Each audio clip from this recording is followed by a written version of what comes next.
대표님은 처음에 마이크로로 종목을 시작했나요? 아니요, 난 마이크로 말고 베이스 종목으로 했죠. 왜 그 베이스부터 하신 거죠? 아니, 내가 이제 예전에 내가 이제 한 20년 전부터 이제 했으니까, 그때 당시에는 이 마이크로 종목 자체가 없었어요. 네, 마이크로가 생긴 지 얼마 안 됐거든요. 그래서 이제 저는 베이스로 하다가, 이제 현재는 이제 짜투리 수익이 났을 때 뭐 한 300만 원 수익 났다 그러면 마이크로 한두 계약도 살 수 있거든요. 그렇게 이제 추가적으로 좀 매수한다든지 이제 매매를 했었죠. 그러면 그렇게 스탠다드로 매매할 때하고 마이크로로 매매할 때 좀 둘이 좀 매매 원칙이나 기준점이 좀 다른가요? 똑같아요. 똑같아요? 그냥 그 마이크로 매매할 때도 종목은 마이크로인데 어차피 그 수치는 거의 똑같거든. 그래서 차트는 일반 나스닥 차트 보고 매매 종목은 마이크로 매매한다든지 그렇게 했었죠. 근데 아무래도 근데 마이크로가 이제 스탠다드에 비해서 좀 이제 레버리지도 낮으니까 비교적. 그러면 좀 홀딩도 길게 하고 손절도 좀 길게 잡고 그런 면이 있나요? 그것도 거의 전 똑같이 사고 팔고 있어요. 스탠다드 똑같이 하고 있어요. 그럼 대표님 처음에 이제 스탠다드로 먼저 하셨다고 하셨는데 그때 몇 계약을 이렇게 시작을 하셨나요? 처음에는 한 계약. 나스닥 한 계약. 그럼 처음에 했을 때 좀 손실도 났을 때가 있었어요. 손실도 많이 났었죠. 그때는 좀 심리적으로 좀 어떻게 괜찮아요? 솔직히 이제 멘붕이에요 그때는. 지금처럼 여유가 있는 것도 아니고 작은 돈이 아니잖아요 이게. 근데 이제 그때는 사실 멘탈이 나가고 막 하다 보니까 좀 깡통을 많이 찼죠. 깡통 차고 이제 회사 취직하고 열심히 다시 돈 벌고 막 이제 했었죠.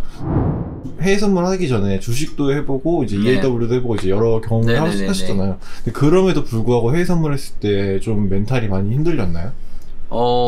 솔직히 그때에 비해서 레버리지가 더 높은 게 해외 선물이었거든요. 그러니까 아무래도 이제 조금 더 부담감은 있었죠. 지금은 이제 이 부담감이 좀 없긴 한데 예전에는 좀 부담감이 좀 컸습니다. 그럼 그런 부담감이 좀 어느 시점에서부터 좀 안정되기 시작했나요? 일단은 뭐 해외 선물에서 내가 그때 회사 그만두고 한 3개월 정도 이제 개인 매매했을 때 3개월 연속 누적 수익이 나온 거예요. 그리고 내가 최대한 실수를 안 했어. 정말 집중해서 매매를 했어요.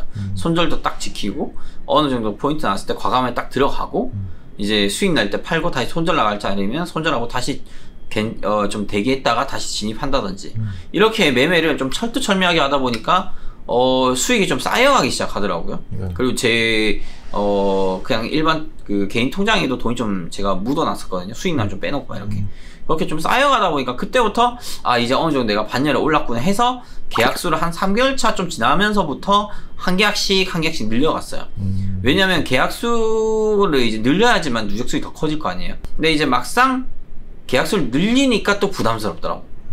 그래서 웃긴 게 내가 한 계약 하나 두 계약 하나 수익이 비슷해가지고 왜냐면 이 두 계약을 할 때는 좀 더 뭐 홀딩을 좀 더 한다든지 해야 되는데 너무 짧게 팔아버린 거야. 겁이 나가지고 물량이 2배가 되니까 그것도 극복하게 돼요. 또 몇 달 있으면 그게 또 적응이 돼. 두 계약이.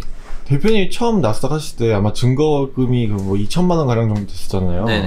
그러면 3개월 정도 누적 수익이 났다고 했는데 원금 대비 얼마 정도의 누적 수익을 쌓으셨나요? 그때 한 50%?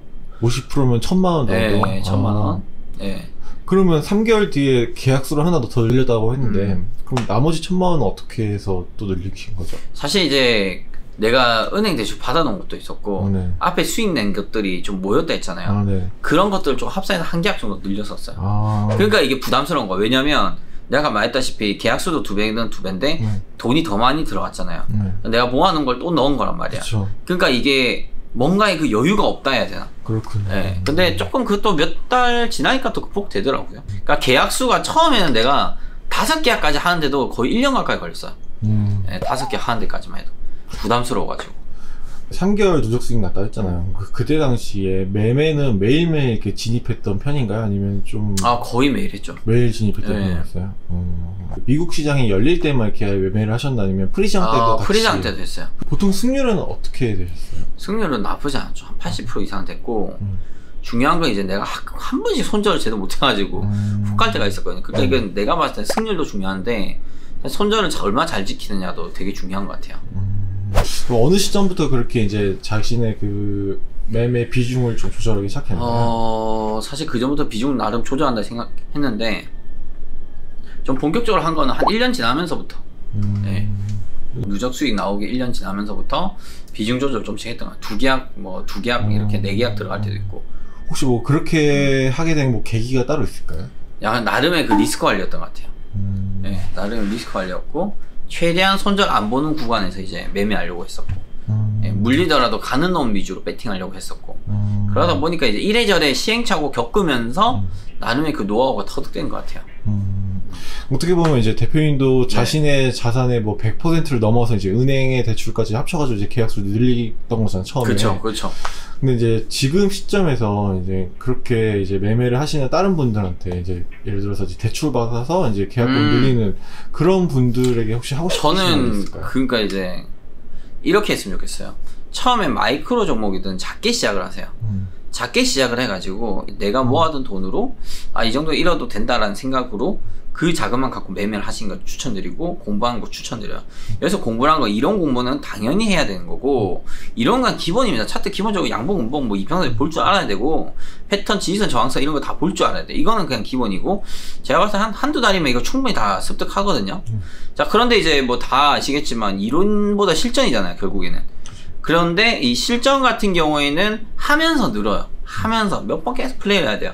근데 이제 대부분의 분들이 이제 좀 난 좀 배웠다 잘 될 거야 라는 생각으로 몰빵해버리거든요. 몰빵해버리는데 그때가 제일 위험해요. 이론이 만들어지고 그리고 나서도 한 1년은 작게 매매를 해야 돼. 꾸준히. 왜냐면 그러면서 또 새로운 뭔가 그 노하우나 심리가 또 터득이 되거든요. 그래서 이제 초짜 시절 때는 절대 대출 받는 거 아니에요. 그러다 결국 인생 말아먹습니다. 그럼 그 실력이 있고 없고의 기준은 정확히 어떤 건가요? 일단은 최소 3개월 이상은 누적 수익이 나오셔야 되고 여기서 누적 수익이 나왔을 때 기준은 감정적으로 운 좋게 벌었다기보다는 내가 이제 나의 마인드 컨트롤도 잘하고 나름의 매매 기준과 원칙 지키면서 했을 때 누적 수익이 나왔을 때 그때를 기준으로 말씀드린 거예요. 그러고 나서는 조금 더 여유 있게 한번 하실 수가 있을 겁니다. 그러면 대표님이 생각하실 때 마이크로로 어느 정도 이제 누적 수익이 나야지 좀 스탠다드로 넘어갈 수 있는 기준이 될까요? 내 생각에 처음에 초보자분들은 마이크로 한두 계약으로 몇 달 하는 게 좋아요. 몇 달이요? 몇 달 해서 누적 수익이 최소 3개월 정도 나오잖아요. 네. 그러면 3개월 나오면 4개월 차부터 마이크로로 한 종목씩 늘려가는 게 좋아요. 한 달에 한 계약씩. 마이크로 한 달에 한 계약씩 늘려가는. 이번 달에 2계약, 또 수익 나오면 다음 달에 3계약, 그 다음 달에 4계약, 이렇게 이제 늘려가는 거죠. 그 마이크로 10계약이 이제 스탠다드 한 계약 똑같은데, 내가 봤을 때 거의 10계약쯤 됐을 때도 뭐 마음이 편하다. 그럼 스탠다드 한 계약 넘어가도 되는데, 내 개인적으로는 오히려 초보자분들이 마이크로를 차라리 여러 계약 하는 게 스탠다드 한 계약보다 낫다고 보거든요. 그렇게 생각하신 이유가 뭐예요? 왜냐면 약간 분할 진입이라든지 레버리지를 좀 조율할 수가 있으니까. 스탠다드 한 계약만 샀다 팔았다 해야 되는데, 마이크로 같은 경우는 3계약 뭐 이렇게 걸어도 되거든요. 3계약 먼저 샀다가 아니면 9계약 들어갔다가 뭐 그 다음 두 번째 진입할 때는 6계약만 들어갈 수도 있고 그렇게 약간 레버리지 조율을 할 수 있으니까 초보자분들 입장에서는 조금 더 증거금에 여유를 준다면 마이크로로 여러 계약 하는 게 낫지 않나 좀 생각이 드네요. 현재 골든서퍼는 자신의 전체 자산 중에 몇 %를 이제 해외 선물 매매하는 데 쓰고 계시나요? 한 5%에 10%? 5%에서 10%? 네, 뭐 부동산에 뭐 다 포함했을 때 보면 한 5에서 10% 정도만 운영하는 것 같습니다. 해외 선물만 놓고 봤을 때? 네. 해외 선물 놓고 봤을 때? 네, 한 5% 되겠다, 5%. 5% 정도요? 네. 네, 그때 따라 좀 다른 것 같아요, 근데. 약간 근데 그 5%의 선이 좀 마지노선이신 건가요? 아니면 뭐 그건 아니 3%일 때도 있어요. 3%일 때도 있어요? 네. 그러니까 제일 많게가 5%였던 거죠. 왜냐면 나 이제 금액적으로 봤을 때는 뭐 그때 상황마다 달라. 너무 저점이다 싶으면 한 10% 이상 막 투자할 때도 있어요. 10% 넘게? 네, 그때 막 완전 오일 최저점, 나스닥 최저점, 최고점 이럴 때 그때 물량실에서 매매할 때인데 그럴 때 1년에 한두 번밖에 없고 거의 한 3에서 5%의 구간에서 저는 왔다 갔다 하는 것 같습니다.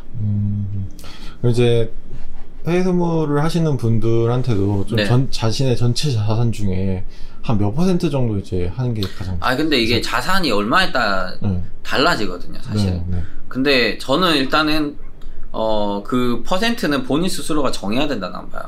본인의 그 수익 비중이라든지 뭐 그런 거에 자산 비중이나 그런 거에 알아서 좀 체크를 해야 된다 보고. 고정 수익도 있으니까. 네네네. 네. 예를 들어서 근데 이랬으면 좋겠어요. 저는 일단 초보자분들은 마이크로 한두 계약 또는 많아봐야 베이스 한 종목 정도, 한 계약 정도 이렇게 하는 거 저 추천드려요.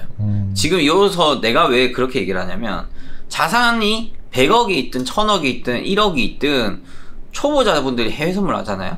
그럼 예를 들어 1000억 자산가면 100억 막 해외 선물 할 수도 있어요. 근데 진짜 재밌는 게 뭐냐면 재산이 얼마 있고 간에 이 선물 시장에 뛰어들잖아요. 그럼 초보자들은 무조건 다 잃고 시작해요.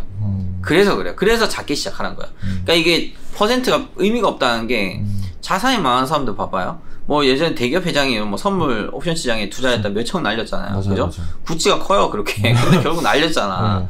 내 말은 그런 거예요. 이게 내 자산 대비 투자 금액이 달라질 수 있긴 한데 날린 거는 그 퍼센테이지에 비해서 어마무시 100% 날릴 수도 있고 80% 날릴 수도 있는 거예요. 내 자산에 대비. 그렇기 때문에 저는 그냥 대놓고 말씀드리자면 돈이 많고 적고 간에 마이크로 한두 종목으로 일단은 몇 달은 배우고 시작하신 거 추천드립니다.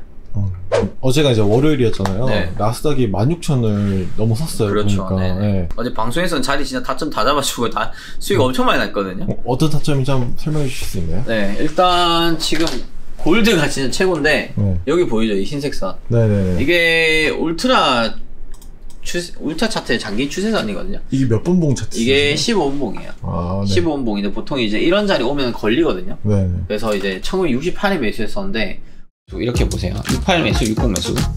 골드 같은 경우에는 일단 15분봉이 장기 추세선 일단 노려보시고 이제 여기 위치는 일봉상 이제 11선 위치이기 때문에 한번 해볼 말 같고 많이 어제 67.2까지 갔었어요. 그리고 이제 지금 1990이거든요. 그럼 방송 중에 저렇게 수익이 나신 거예요? 그렇죠. 방송 중에 수익이 났었고 네. 이제 나스닥 같은 경우에도 이제 15,950 매수했었는데 이거 내가 어제 16,050, 16,100 본다 했었는데 이제 결국 갔죠. 네. 어제 그 이제 네. 그 유튜브에서 이제 공개 방송 하시잖아요. 네네네. 제가 어제 잠깐 봤는데 네. 또 누구가 이제 그 자신은 이제 대출 이자 때문에 이제 한 달 이렇게 이자를 내야 되는 상황이라서 급하게 매매를 할 수밖에 없다고 말씀을 하시더라고요. 그분들한테 좀 얘기해 주실 만한 게 있을까요? 일단은 뭐 이런 분들은 약간 돈에 쫓기는 분들이에요. 네. 돈에 쫓기는 분들이라 가지고 사실 돈이 쫓아오게 만들어줘야 되는데 돈에 쫓기다 보면은 어떻게 보면은 이제 내동매매에 빠질 수밖에 없거든요.